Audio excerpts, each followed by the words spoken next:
Я женщина.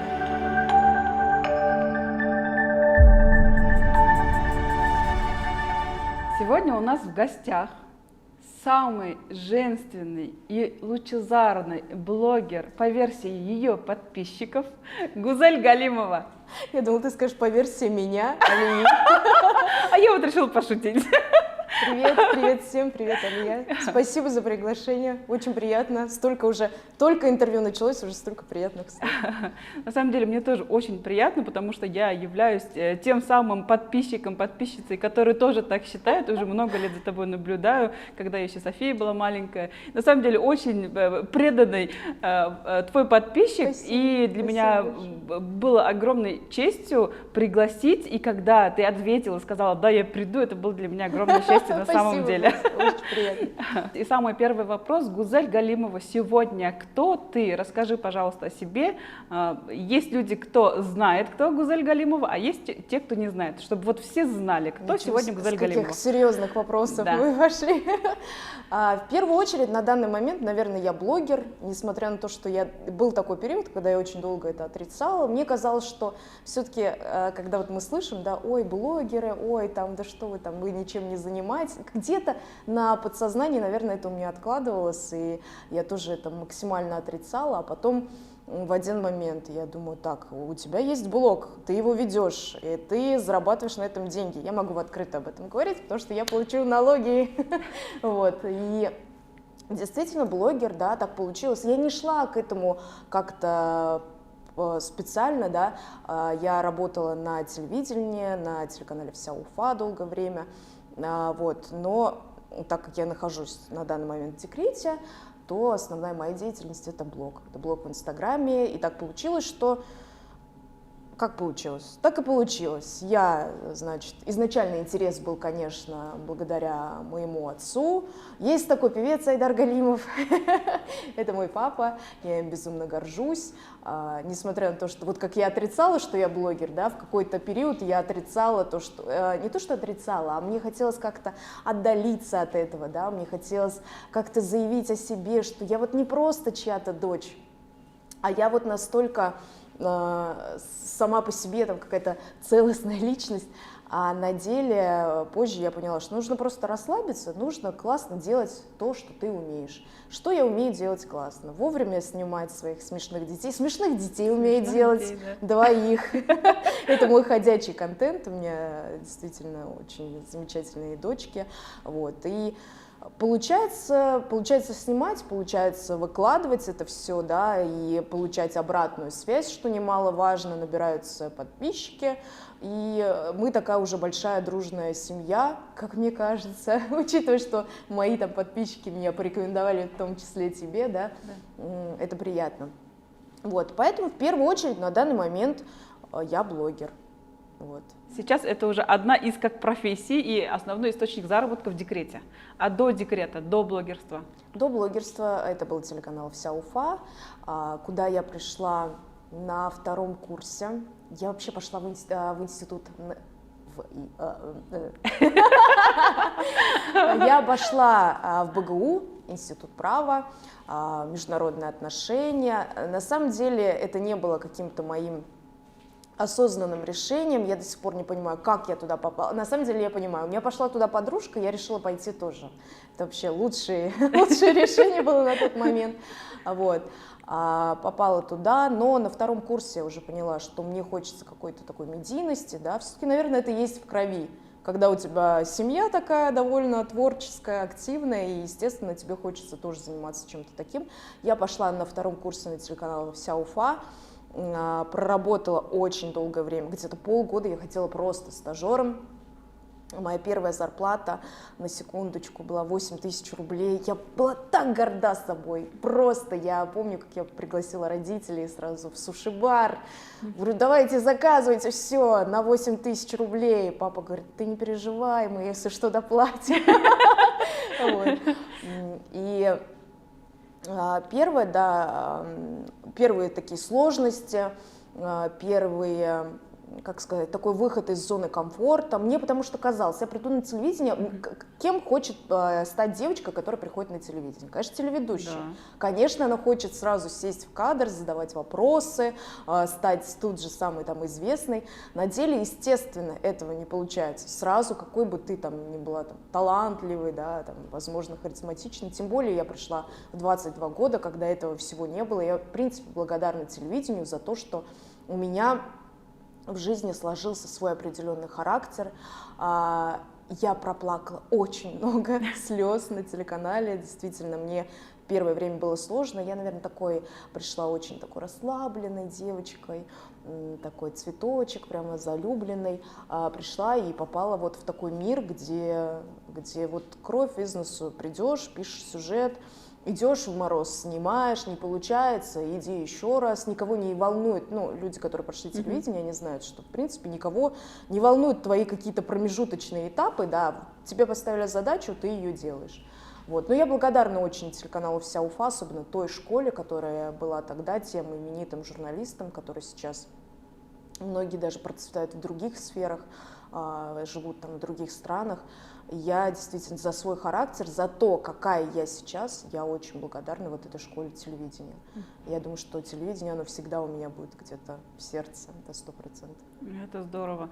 Но вот в телевидении и блогерство вроде как что-то схожее, но в телевидении, да, получается, смотришь человека, и ты не можешь дать обратную связь. А блогерство — это более все-таки живой такой коннект, то есть ты что-то выкладываешь, и сразу какая-то обратка прилетает и так далее. Есть ли какие-то такие неприятные моменты, не знаю, там хейт, там какие-то слова, какие-то эти, потому что, все равно блогеры уязвимые. Потому что вот все вот так вот напрямую, кто что захотел, кому что пришло в голову, то написали, там, откомментили и так далее. Как с этим дела?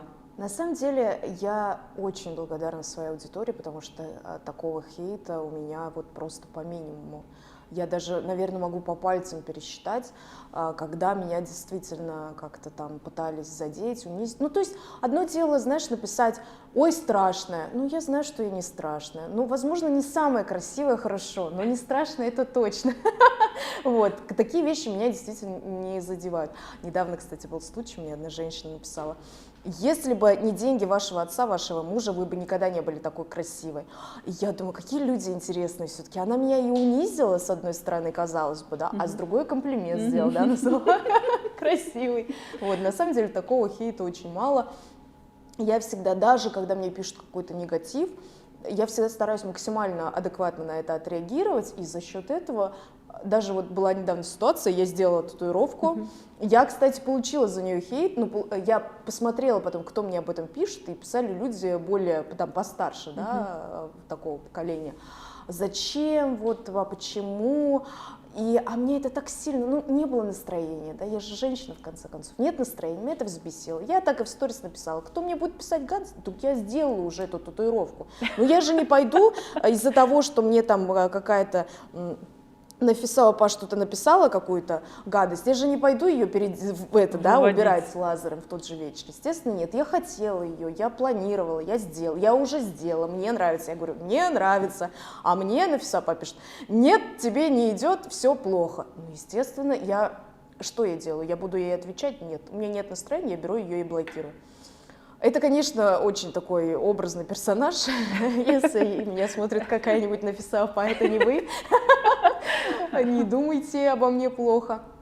На деле так получилось, что мы вступили в дискуссию с одной из женщин, а я ее заблокировала, она мне пишет с другого аккаунта, скорее всего, она посмотрит, кстати, это интервью, она мне пишет с другого аккаунта: вот, вы меня заблокировали, вы такая сякая, ах, вот там все дела. И я с ней как-то чуть попереписывалась, я не стала, я, в принципе, с уважением отношусь к людям, к любым людям, и постарше, и помладше. И мы попереписывались, через какое-то время она мне пишет: эх, жаль, вот вы меня заблокировали с того аккаунта, я сейчас не смогу за вашими детьми наблюдать.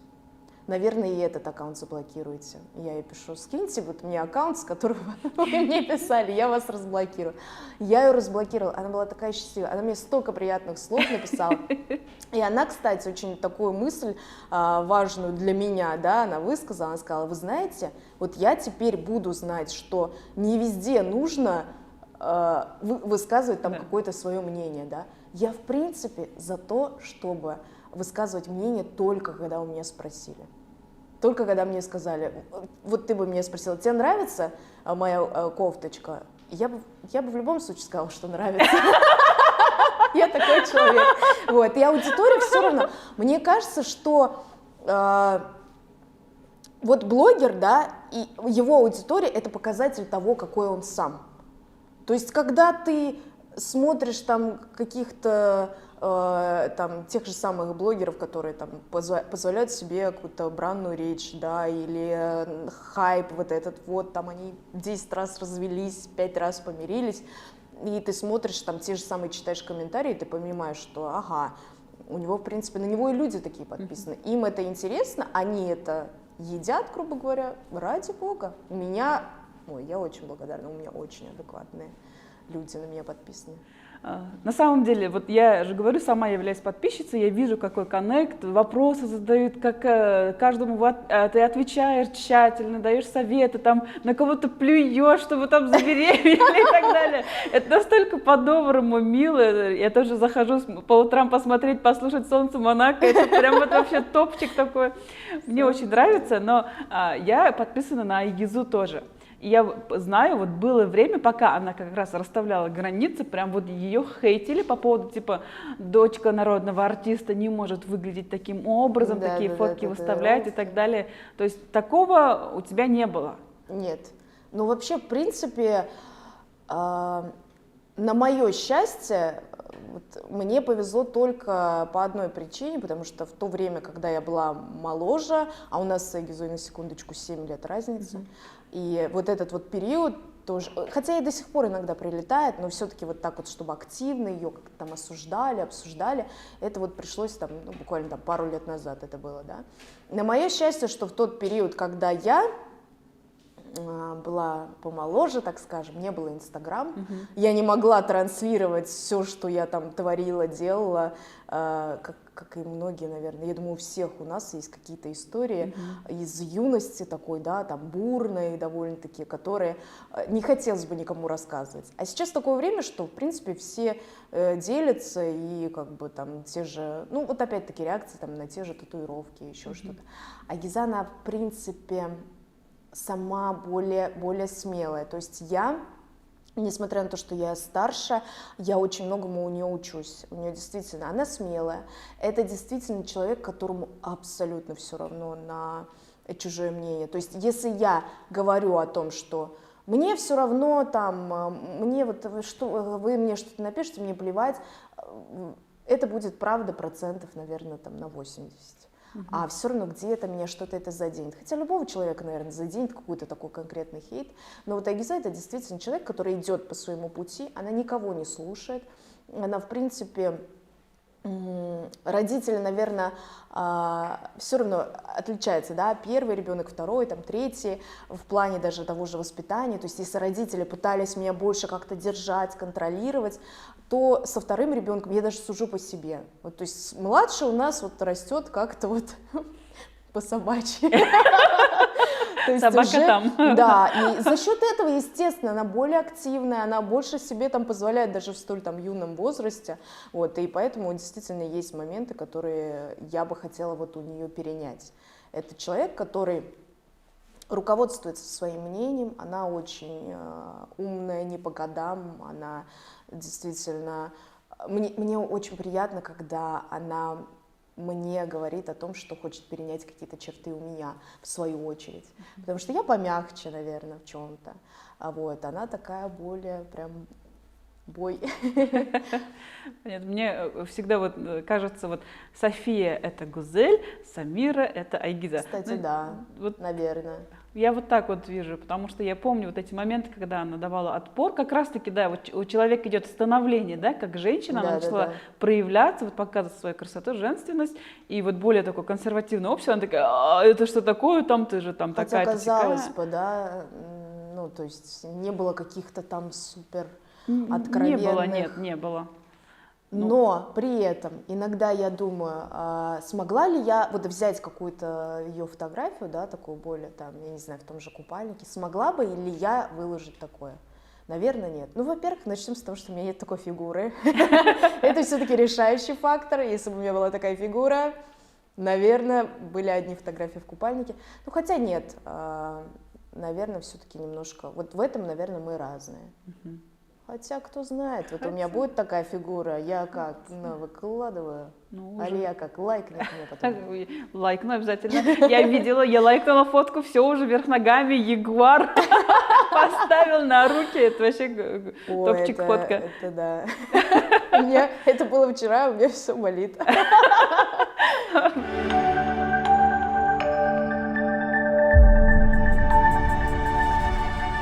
Я знаю, что вы недавно выпустили совместно с кем совместно воркбук по женственности. Да, у меня есть подруга, зовут ее Мира. Это действительно человек, который для меня является в том числе вот примером женственности, да. Но это девочка, она вообще воспитана больше отцом, да.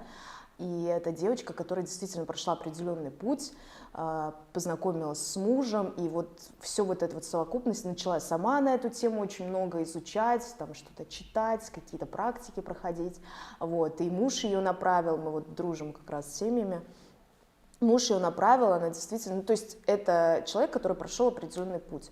Мне в этом плане было легче, потому что как-то у меня все это произошло очень органично. Я, наверное, ну, то есть ты такая живешь своей жизнью, как бы у тебя определенное там поведение, да, определенный характер, ты определенным образом общаешься с мужчинами.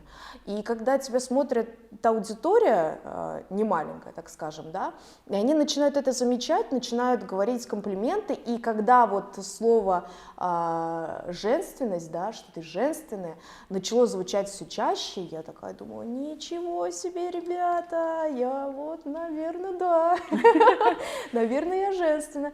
И первое время, с чего пошло это все? Мне девочки начали говорить, вам нужно создать какой-то марафон, вам нужно сделать какой-то там что-то, какой-то продукт именно женственности. И я говорю, что я буду? Я не хочу продавать воздух. Это было моим реально главным условием, потому что, ну, сказать о том, что, так, девочки, вот я вам сейчас на листочке напишу все свои секреты, вот покупайте там, да, и станьте женственными. Но ведь это неправда, это же нужно работать над собой. И вот этот вот самый воркбук, по-простому книга, да, о женственности, которую мы писали совместно, она большая очень, там действительно есть практические задания. Это действительно то, что мы вложили вот какой-то свой опыт, какие-то свои знания. Если бы мне пару лет назад сказали о том, что ты будешь там рекламировать свою книгу, рассказывать там об этом, я бы сказала, что вообще, насколько все меняется, да? И в наше время, в принципе, уже не стыдно таким заниматься, даже если ты не писатель, но при этом не хотелось продавать воздух, и я верю в то, что мы этого и не делали. По крайней мере, обратная связь, которую мне дали девочки после того, как там приобрели, она была более чем приятная. И я надеюсь, что в дальнейшем я смогу что-то сделать подобное еще.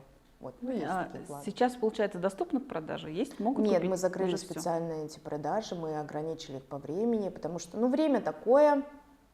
Мы очень тщательно отслеживали, что сейчас на рынке, мы покупали чужие курсы, смотрели, нет ли ничего идентичного, а есть такая вероятность, что кто-то купит у нас, да, и там как-то распространит еще что-то. Ну, это так, один из вариантов, почему нет. А во-вторых, хотелось какую-то придать этому уникальность. Эксклюзив. Да, то есть одно дело ты такой купил, успел за 3 дня купить, а другое дело я бы там 3 года еще продавала и все ходила бы как руки вверх, он 20 лет выступает, я 20 лет с воркбуком. Покупайте! Сегодня 90% скидка. Да, сегодня за 5 рублей отдам.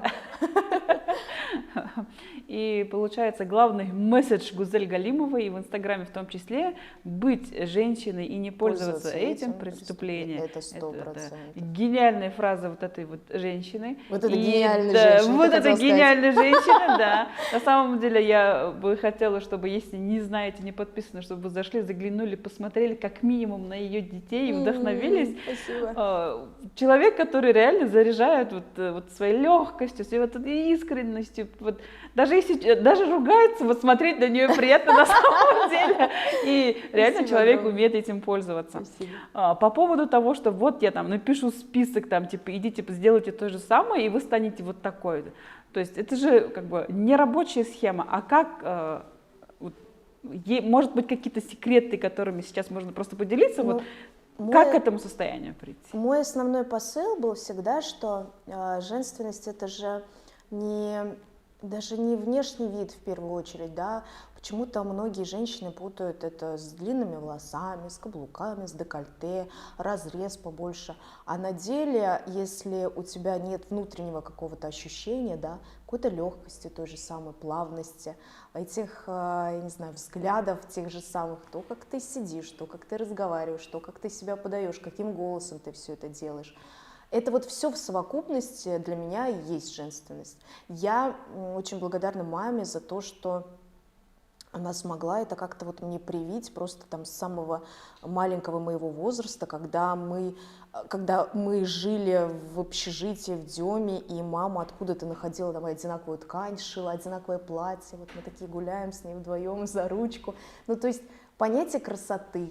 Я знаю, откуда у меня такая черта, я всегда замечаю красоту. Знаешь, я зашла в этот зал, помнишь, что я сказала? Какая красивая люстра. Люстра красивая. Я обратила внимание, я всегда обращаю внимание на эти детали, они меня вдохновляют, мне нравится видеть красиво, мне хочется самой, я кайфую от того, что я женщина, потому что я могу, перед тем, как прийти к Илье на интервью, я могу приехать на макияж, я могу, чтобы мне наклеили красивые ресницы, да, сидят красивые мужчины у нас за камерами, и я сижу и им улыбаюсь. И мне нравится это, понимаешь? Это не значит, что я сейчас с этими мужчинами куда-то пойду. Но сам факт, что почему бы и нет, да? Почему ты не можешь в таком ключе общаться, например, с мужчинами? Это же приятно. Ты улыбнулась, тебе улыбнулись. И это касается не только мужчин, это в целом твое вот поведение, то, как ты транслируешь вообще себя, то, как ты заходишь в помещение, как ты здороваешься с людьми. Вот это вот все в совокупности имеет определенный эффект, благодаря которому вот уже в 32 года, а я еще ничего. А мне подписчица еще пишет: вы такая женственная, научите. Это приятно. Очень интересно слушать, потому что вот у нас получается разница в возрасте на самом деле 1 год. Мне сейчас 33, скоро будет 34 в этом году. И то есть возраст, то есть тут на возраст не спишешь на то, что кто-то замужем, кто-то там дети и так далее. У меня 2 детей, у тебя 2 детей. Но знаешь, вот я смотрю на тебя, да, и вот ощущение, вот принцесса, маленькая девочка, то есть это самоидентификация. Я сейчас на данный момент, в свои 33 года, идентифицирую себя, я взрослая женщина. Мне очень важно было, в том числе набрать вес для того, чтобы наконец-то почувствовать себя взрослой женщиной, значимой, важной, которую видят. Мне важно было стать видимой. Вот я к этому шла. То есть у меня вот это легкое, вот это все, оно как-то вот осталось где-то там. И я вот это на данный момент, на самом деле, у меня, наверное, этого ощущения нету. Я не знаю, хочу ли я это, но мне очень интересно наблюдать, и вот мне интересно, вот, например, если я вот каким-то образом там прочту книгу, там, не знаю, какие-то там послушаю твои курсы, марафоны, мне вот это, я смогу перенять? Если это тебе захочется. Если нет, то если ты понимаешь, что тебе комфортно в этом, во всем, да, начиная там от своего там поведения, образа жизни, я не говорю о том, что все должны быть женственными, нет. Почему? У меня есть, кстати, моя хорошая подруга Элла Сакаева, тоже блогер, которая говорит: я не женственная, и что? И мне плевать. И действительно, а почему нет? Если у тебя совершенно другая манера поведения, если ты в отношениях другая. Просто я в отношениях, понимаешь, я такая, я прям кошечка. Мяу-мяу-мяу, там, то есть я вот прямо вот вся тактильная очень, я вот своему мужчине вот так вот в глаза смотрю, и вот он весь просто тает. А есть мужчина, которому вот, ну, он скажет: брысь отсюда. Что ты тут глаза вылупила, да? Что ты, не трогай меня, еще что-то. Это же тоже, мне комфортно в этом. Если тебе комфортно в, там, я не знаю, элементарно, в своем теле, со своей прической, со своей работой. А почему нет? Для меня главное, чтобы была вот эта гармония внутри. Если будет гармония, будут блестеть глаза. Просто я думаю, что запрос на женственность от девчонок, в том числе там, моих подписчиц, еще по очень одной важной причине. Девочкам кажется, что если ты станешь женственной, если ты вот будешь вся такая, это 100% ты там, я не знаю, элементарно, какая цель? Выйти замуж, да, например. Можно, ну, легче найти, наверное, да, когда ты вся, ну, вся такая вот пошла, книжку почитала, начала там платье надевать, еще что-то. Но на деле, пока ты не разберешься с тем, что у тебя внутри, с тем, что у тебя в голове, да, не расставишь по полочкам, не поймешь, что ты не хочешь ходить на эту работу. Вот ты ходишь просто, чтобы стабильно получать, там, я не знаю, те же самые там 15 тысяч рублей в месяц. Не хочешь выходить из зоны комфорта, не хочешь развиваться, не хочешь учиться чему-то новому, придумываешь какие-то отговорки. Жизнь проходит, моложе мы не становимся. Хочется вдохнуть в девочек больше любви к себе. Это же все про любовь. Это все про любовь. И тот же там, ты говоришь, вот он там, у меня, допустим, там характер другой, да, классно. Если ты любишь себя, почему нет? Я вот тоже периодически хочу быть такой более... А я такая есть. Сейчас муж у меня посмотрел по интервью, сказал, что ты там, кошечка она. Просто очень много, на самом деле, контента и очень много как раз-таки продуктов, которые там, призывают женщину там, надеть юбку, там, быть такой-то, там, танцевать и так далее и тому подобное. Ну вот просто, если сравнить, да, вот есть Земфира, есть Вера Брежнева, Да. есть, там, не знаю, Джей Ло, есть Да. Ангела Меркель. Но все женщины, и все разные, и Да. можно быть разной. То есть же тут суть не в том, чтобы всем стать каким-то одинаковым, быть какими-то такими. Это то же самое, знаешь, как и сейчас из каждого утюга. Успешный успех, вы там хотите, вы должны зарабатывать 1 миллион там в месяц, вы можете там свой бизнес, еще что-то. Да кто тебе сказал, что я хочу, например, да, этим заниматься? А то, что это все транслируется вот везде и всюду, это очень сильно, мне кажется, давит уже на мозг, и ты такой сидишь дома, листаешь Инстаграм, думаешь, блин, все успешные, одна я сижу, плюю там в потолок, ничем не занимаюсь. Может, я хочу сегодня плевать в потолок. У меня есть дни, когда я не делаю ничего. У меня подписчики знают, называют это днем, когда вся моя семья сидит на покупных пельменях. Я не хочу готовить.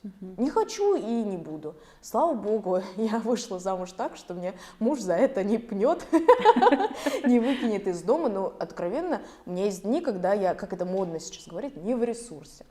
Ну, вернемся к теме женственности, да, о том, что вот там женственность. Почему вот эта вот фраза у меня родилась в том, что быть женщиной и не пользоваться этим преступлением. Да, ты можешь выглядеть как Земфира, как Ангела Меркель, прекрасно, вообще нет никаких вопросов даже к визуальному, чисто визуально, да. Но есть у женщины определенная энергетика, которая, ну вот я считаю, что она должна быть обязательно. Своя энергетика, свое какое-то вот тепло. И благодаря этому всему можно в тех же самых отношениях быть максимально гармоничной, да, научиться где-то что-то уступать, где-то быть хитрее. Я каждый раз, когда мне девочки там задают какие-то вопросы, а вот что сделать, а вот как, я думаю, девочки, ну вы же женщины, вы должны быть хитрее. Вы должны здесь, вы 350 раз ему сказали, что он там, чтобы он там пришел к 11, а он не пришел, и в 351 он тоже не придет, потому что вы наорали на него там перед выходом, грубо говоря, да и не хочет он, и плевать он хотел. Ну так ты будь хитрее, ну ты женщина, сделай так, чтобы он уже в 7 вечера был дома.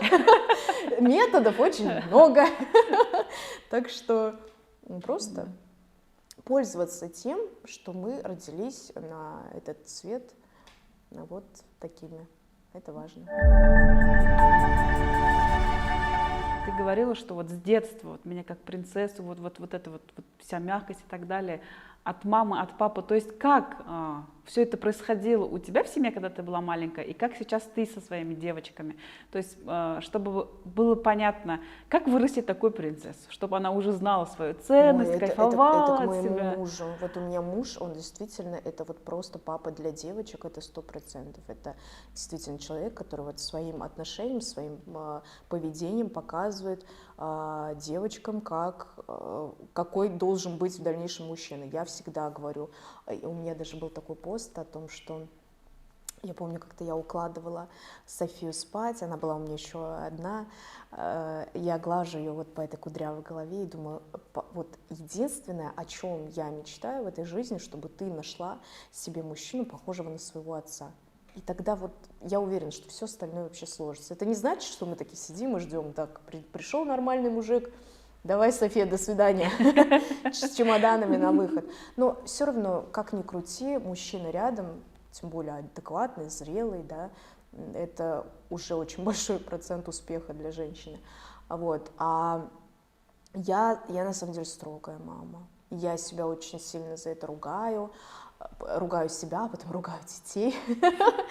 Удивительно, что мои дети гораздо больше любят своего отца. Вот. Ну, папа — это же всегда праздник. Папа пришел с работы, дети счастливые, бегут к нему. Мама — это будни. Но уже мы дошли до такой точки, когда дети, я ору, им уже все равно, поэтому приходится разговаривать. Но главное, что я хочу внушить, у Софии, допустим, у меня у старшей 5 лет, и у нее сейчас такой период, когда она смотрит, она кудрявые волосы, у нее эти красивые, она подходит к зеркалу: мам, так я хочу, вот такие же красивые, прямые, как у тебя. И я пытаюсь ей внушить: нет, пожалуйста, эти кудри, они просто идеальные, там ничего не делай с ними. Но уже все равно она такая: вот я вот брови делаю вот так вот, чтобы не быть похожей на мальчика. То есть какие-то уже начинаются, да, свои вот эти вот комплексы, да, ну, громко сказано, конечно. Я стараюсь внушить своим девочкам, что они самые красивые, что они самые там любимые. И самое главное, что у них всегда есть мама и папа. Вот всегда. Что будет какая-то ситуация, я всегда говорю Софии, будет кто-то что-то обижать, мама придет, всех разорвет. Папа придет сделать то же самое. Я хочу, чтобы они знали.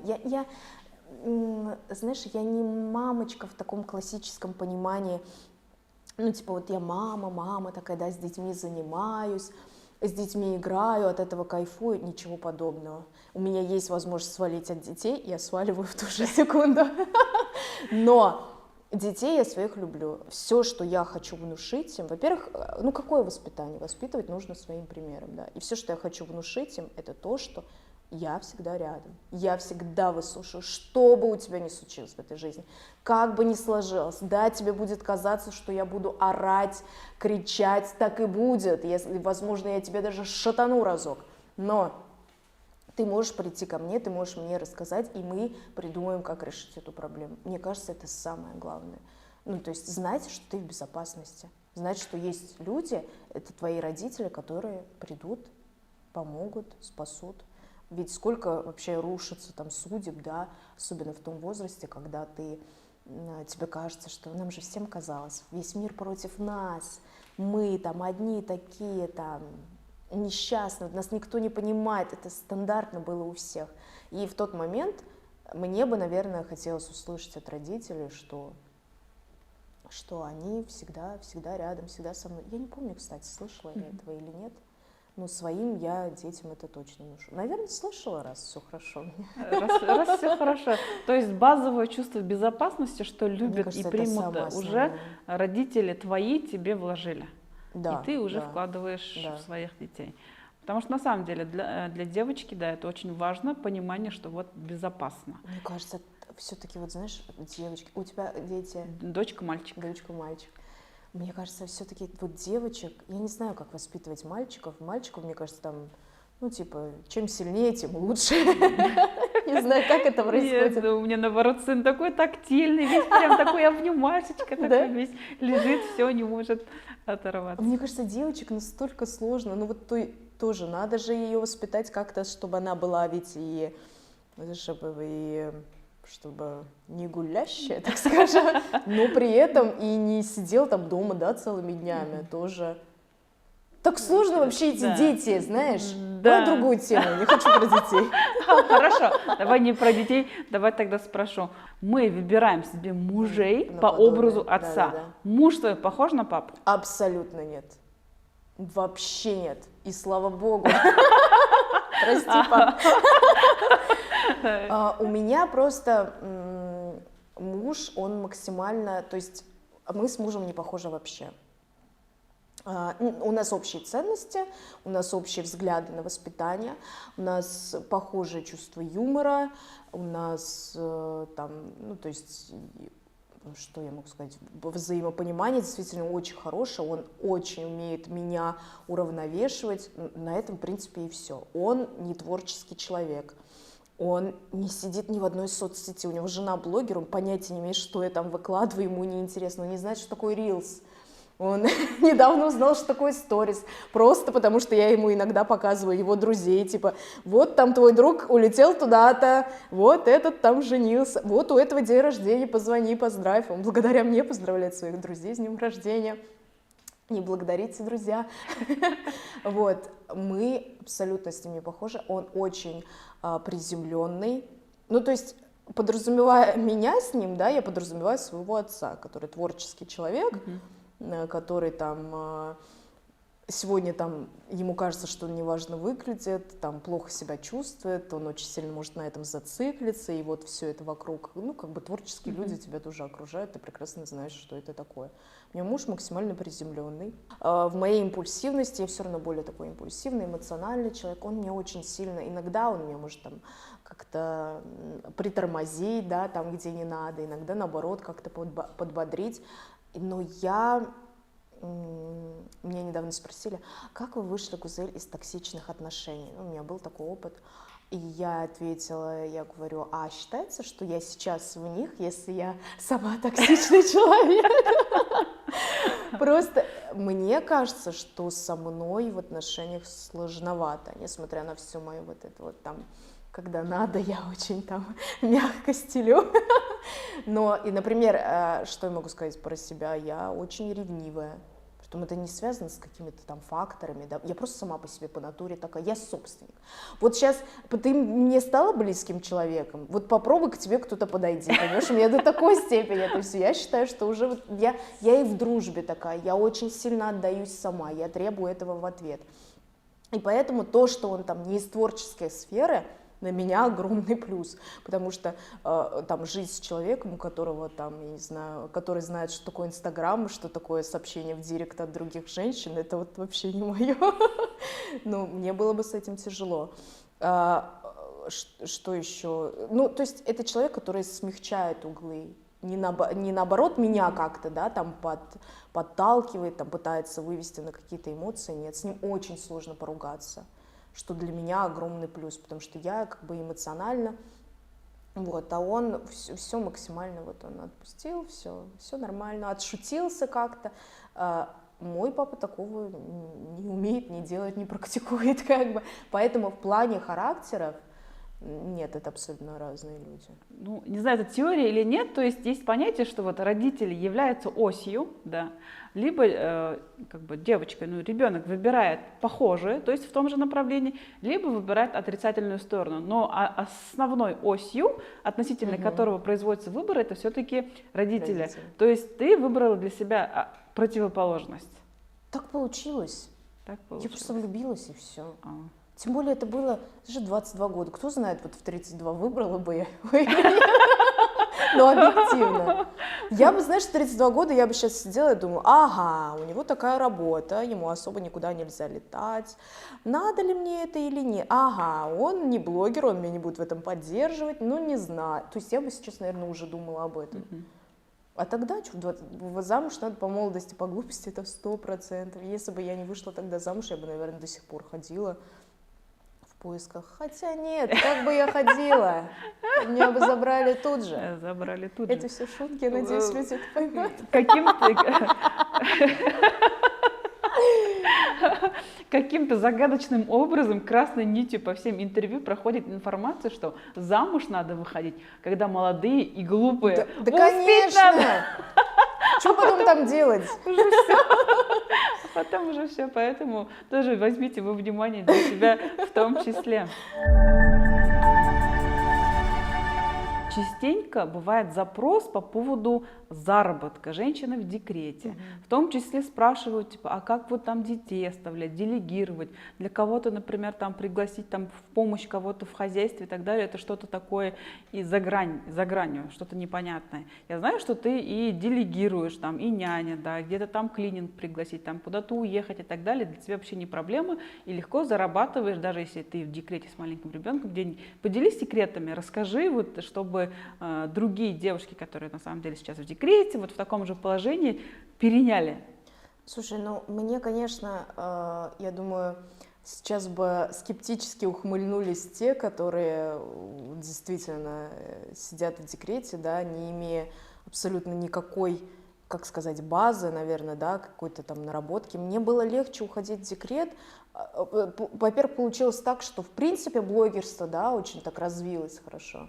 Во-вторых, что у меня в этом направлении пошла реклама, и у меня есть стабильно, ну, то есть у меня всегда там на месяц вперед эта реклама обычно расписана, мне не нужно там искать, а где, что, кого прорекламировать, то есть это уже поставлено больше как-то на поток. Я могу сказать о том, что женщине важно иметь свои деньги. Это могут быть не какие-то огромные суммы, мы сейчас не говорим там про какие-то там сотни тысяч, да, и миллионы, хотя у меня есть подруги, которые спокойно в декрете, да, они тоже зарабатывают, но они, конечно, и вкалывали в свое время для этого, да. Важно иметь свои деньги. И в тот период, когда это можно сделать, сидя дома, когда действительно очень много работы сейчас в интернете, онлайн. Я могу сказать, даже в сфере Инстаграма, да, но все-таки то, что я в этом разбираюсь, менеджеры блогеров тех же самых, да, которые сидят, отвечают там на заявки, на рекламы, сами ищут рекламу, вот организация вот этих розыгрышей, всего. Люди, которые ведут тот же самый Инстаграм, да, красиво раскладывают эти картинки. Элементарно, даже вчера так получилось, что я встретилась с подругой, она мне говорит: слушай, она давно уже сидит дома, так сложились обстоятельства, несмотря на то, что у нее выросли дети, она говорит: я так хочу что-то поменять в жизни, я так хочу вот куда-то выбраться, что-то, вот какую-то движуху внести в жизнь. Я говорю: а что тебе интересно? Она говорит: ну вот туризм, мне было бы интересно, например, оформлять путевки. Я сразу контакт ей своей знакомой, у которой своя онлайн-школа туризма. Пожалуйста, они созвонились, списались, они тут же уже договорились там об обучении. Было бы желание, как говорится. Первым ребенком мы вообще в принципе не рассматривали няню, но не по той причине даже, что я не могла оставить. Мне казалось, что это что-то заоблачное, мне казалось, что это какие-то вообще бешеные деньги. Ну, в принципе, у нас был такой непростой период. Мы переехали в Москву, и я была в декрете, муж на работе, не сказать, что у него там была какая-то сумасшедшая зарплата, еще что-то. И какая нам няня там? Ну куда нам? Мы сидим в Москве, там, грубо говоря, вот у нас есть определенная сумма на продукт. Мы неплохо жили, нет.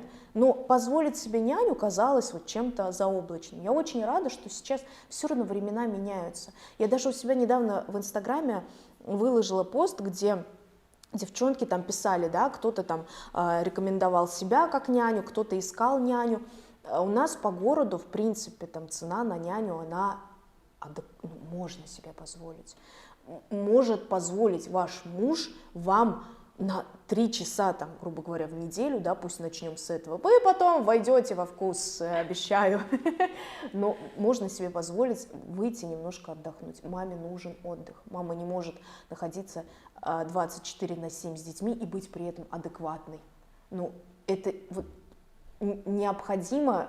Вот лично для меня самое сложное было с первым ребенком. Меня, во-первых, накрыла послеродовая депрессия, мне было сложнее всего от того, что я потеряла свою свободу. А для меня это очень важно. Для меня очень важно взять, сейчас сорваться, встать, куда-то уехать. Я сама по себе такая. Я не усидчивая. Мне нужно постоянно какое-то движение. Я сегодня встала в 5 утра, например. Ну, не по своему желанию, естественно, но я успела переделать очень много дел. Я всегда такая. Вот. И, естественно, когда появляются дети, вот все это на стопе, и хотелось няню очень сильно. Ну, было страшно, да, было страшно, что, а вдруг, ну, сколько историй мы слышим, да, не дай бог, не хочется сейчас об этом даже думать и рассказывать. Но когда появился в нашей семье такой человек, у меня сейчас 2 чудесные няни, одна в Москве, вторая в Уфе, появился такой человек, и ты такая думаешь, что так можно было? И оказалось, что она ничуть не хуже, даже лучше тебя справляется. Она весела, бодра, рассказывает им сказки, они вместе там чем-то занимаются, играют, еще что-то. Я думаю, как здорово, боже мой. И я в первый раз там оставила детей, куда-то там вышла, и, представляешь, вернулась, а все живы, здоровые, никто по мне не скучал. По мне дети, в принципе, то есть я прихожу домой, они там, мама, 3 секунды, и все. Ну, скорее всего, они проверяют, бегут пакеты, которые я принесла, если там ничего нет, то вообще интереса ко мне никакого. Вот. С этим у меня не было каких-то сложностей. Но я не прошу у мужа денег на няню, я считаю, что, ну, во-первых, я зарабатываю, во-вторых, раз уж это, как бы, в первую очередь, все-таки, наверное, больше мои обязательства, да, сидеть с детьми, я оплачиваю няню, как бы с этим не возникает сложности. Вот поэтому и должны быть свои деньги. А муж, который не разрешает няню, ну пусть сидит сам тогда. Это же так классно, офигеть просто, день и ночь с детьми. Вот я прям сплю и вижу, как бы побольше с детьми время провести. Вот сейчас скорее бы закончилось интервью, и я бы поехала к ним. Так скучала без них 4 часа. Ну вот я, еще раз повторюсь, я обожаю своих детей. Возможно, там кто-то не понимает мой юмор и действительно думает, что я вообще там кукушка. Нет, я обожаю своих детей. Но это не самые приятные люди, с которыми хочется вот столько времени проводить, особенно младшие. Ну, серьезно. Дети, они вообще очень такие, очень своеобразные люди, так что у меня нет столько нервов с ними. Я понимаю, что для мамы и для детей тоже, для и психического состояния, так скажем, для здоровья своего, да, важно все-таки время отдельно от детей. Это и детям хорошо на самом деле, и маме прекрасно. Конечно, это прям вот... Вообще в целом у женщин обязательно должно быть свое время на себя, особенно в тот период, когда ребенок только-только появился. Ты вообще в любом случае, как бы ты ни была готова к этому, ты все равно там немного в шоке, да, кто-то немного в шоке, кто-то вообще просто, я бы сейчас сказала, но, наверное, это вырежет, вообще от того, что происходит, ну, то есть весь мир действительно перевернулся с ног на голову. И в такие моменты очень важно, особенно мужьям, если вы смотрите это интервью, очень важно женщину окружить заботой, потому что мы настолько уязвимы в этот период. Ну, из нас, только что вышел человек. Ну да. Можем ли мы быть адекватны? Конечно, нет. И хочется настолько вот этой поддержки, хочется иногда просто остаться одной. Я бы очень хотела, чтобы у каждой женщины была вот такая возможность. Немножко, я не говорю о том, что вы такая выбежали из дома, побежали вон в спа-салон, еще что-то. Нет, просто выйти на улицу одной, там, да, первое время, прогуляться. Зайти в ванну, закрыться, чтобы никто к вам не лез туда, если с подружкой встретиться где-то. Это важно. Это такие мелочи, казалось бы, но из этих мелочей состоит, в принципе, все наше вот это вот, да, состояние. Состоит состояние. Журналист. А я же блогер, мне можно. Вообще все, здесь все можно, здесь никаких рамок, никаких этих нету. То есть я могла материться до этого? Вообще спокойно, нормально, можно, если что. Надо было сразу предупредить. Главное не плеваться и не драться, да. То есть как плюну.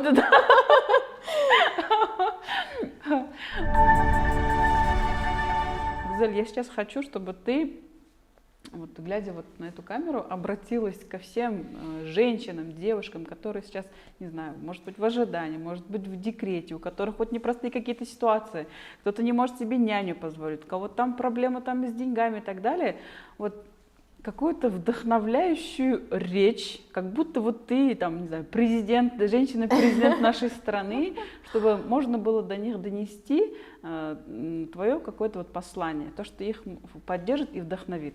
В этой рутине, в этой бытовухе, да, в период, когда мы, к сожалению, очень часто забываем о себе. Хотелось, чтобы девочки не забывали вот о своей ценности, о том, что я очень часто люблю говорить, мне говорят, а кто у вас там на первом месте, там муж или дети? Я говорю, в смысле, я на первом месте. Вот когда вы будете у себя на первом месте, тогда, наверное, и все вокруг преобразится до неузнаваемости.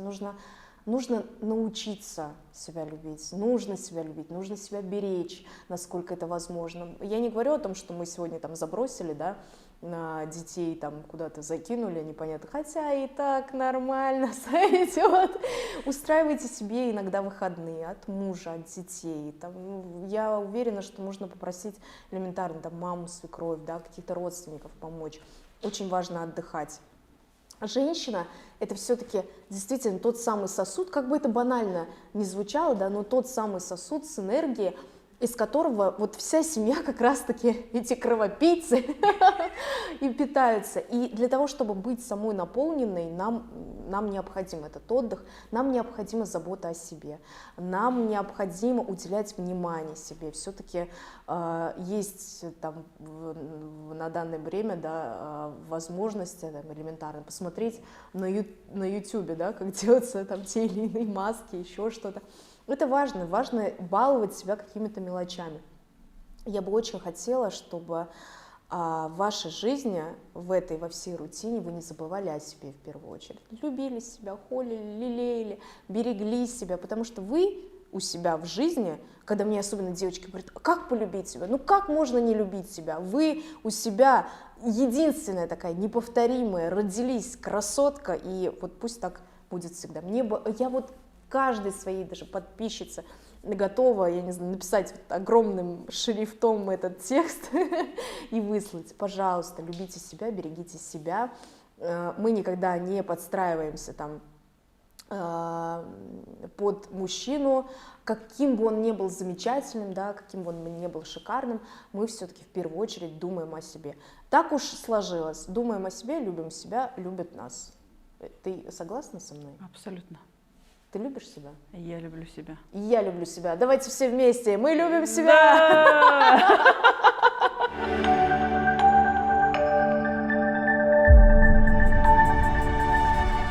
Муж мне, кстати, сказал такую фразу, когда мы с ним только начали встречаться. И меня всегда, я думаю, ну как, в этом возрасте же ревность для тебя показатель того, что тебя человек любит. Ну он меня не ревнует, значит, он меня не любит. Я его спросила, ну как так, неужели ты меня не ревнуешь? Вот я там вот, я не знаю, тому-то нравлюсь. И он мне сказал, слушай, ну я знал вообще, на ком я там, с кем я встречаюсь, на ком я женился. Типа, я знал, ты же сказала, что ты меня любишь. Вот что-то поменяется, скажешь мне. Ну то есть это к тому, о том, насколько этот человек простой, не заморачивается, у него очень такой небольшой эмоциональный диапазон.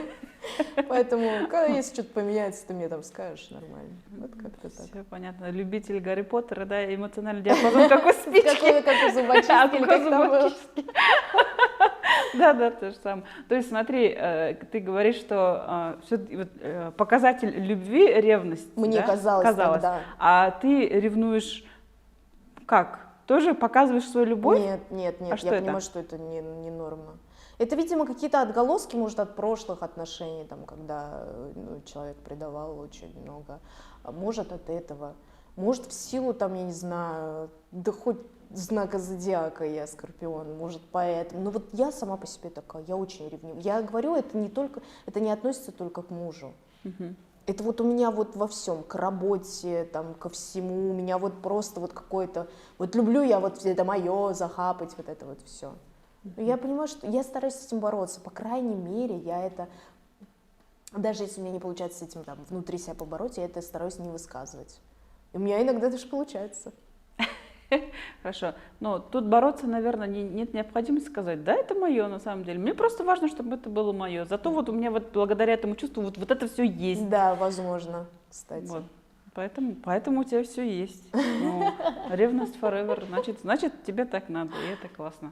То есть ревновать это неплохо, а то как-то ко всем, вот, к эмоциям каким-то начинает, там это хорошо, это плохо, Да, вот так надо, вот так не надо. Неуверенность в себе. Нет, Да. я Вот довольно вы можете, уверена в себе. вот посмотрите, женщина ревнивая, да, и что, она не уверена в себе, что ли? Вот как говорится, сфигали.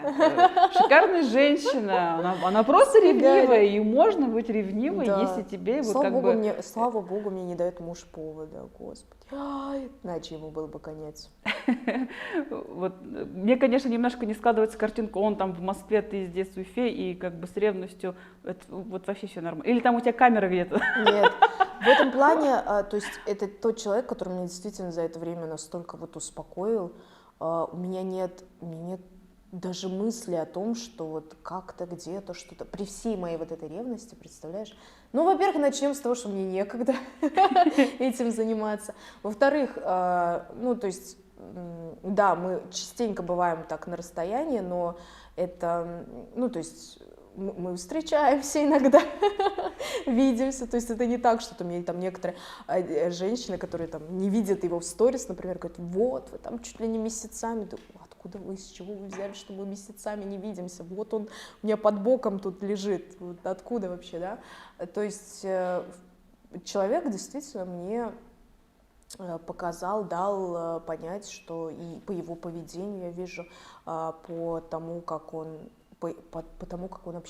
обращается со мной, да, и сам по себе он такой человек, что, ну, он бы там, ну, бы не стал где-то что-то там искать, просто лень, наверное. Просто лень. Вот. Как-то я не хочу сидеть и где-то что-то там копать, выискивать, зачем? Ну, как говорится, кто ищет, тот всегда найдет, но нафиг это надо. Да. Или когда мне говорят, а вы, мне же там недавно писали, не боитесь, что там муж от вас уйдет в Москве, вон сколько красивых? Я думаю, а почему никто не боится, что я уйду, например, да?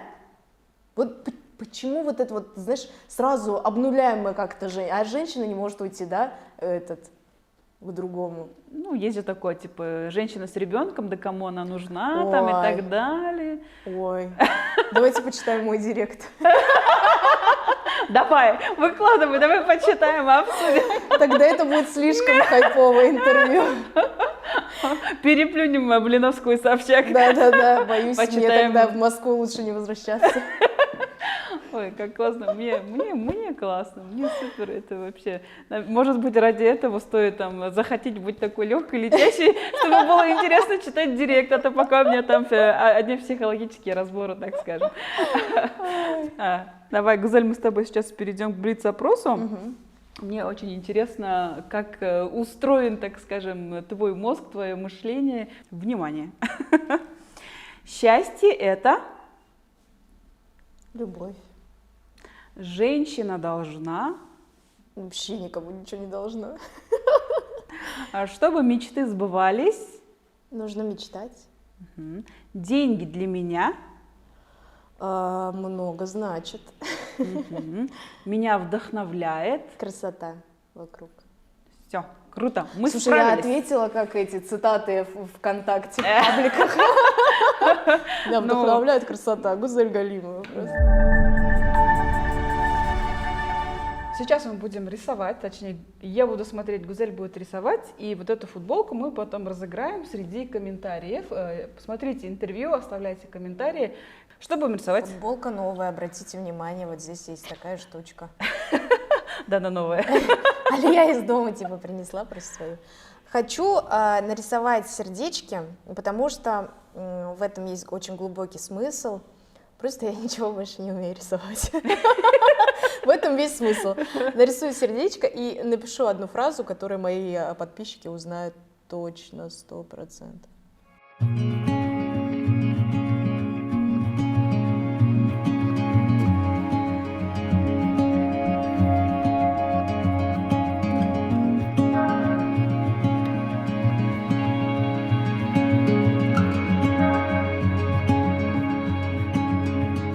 Гузель, я благодарю тебя за это интервью. Мне было настолько с тобой классно, весело. Ты очень искренний такой человек.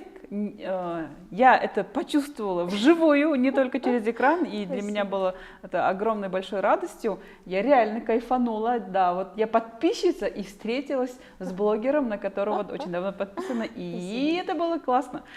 Спасибо, что ты такая есть, спасибо, что ты являешься лидером мнения. Я на самом деле вижу, как ты прям заботливо так относишься к своим подписчикам, подписчицам в большинстве, потому что как ты даешь советы, помогаешь, поддерживаешь, какие-то сборы организовываешь, делишься своим позитивом, это дорогого стоит. Я желаю тебе процветания, пусть все складывается наилучшим образом, пускай у тебя будет еще больше времени на себя, на свои проекты, твори, будь, оставайся такой же классный, пускай у тебя девочки вырастут такие же классные, как и ты. Счастья вам семейного, и чтобы все было вообще по жизни супер классно. Спасибо. Это букет тебе. Спасибо большое. Спасибо, мне действительно было очень приятно провести с тобой. Время пролетело вообще незаметно, этот час-полтора, да, мы проболтали. Спасибо, очень классная позитивная энергетика. Я надеюсь, что люди, которые посмотрят, что-то для себя интересное возьмут из этого интервью. Как минимум посмеются немножко надо мной. Я люблю, когда надо мной смеются. Спасибо огромное. А вы не заберете у меня обратно этот букет? Нет. Всем спасибо за внимание и всего доброго.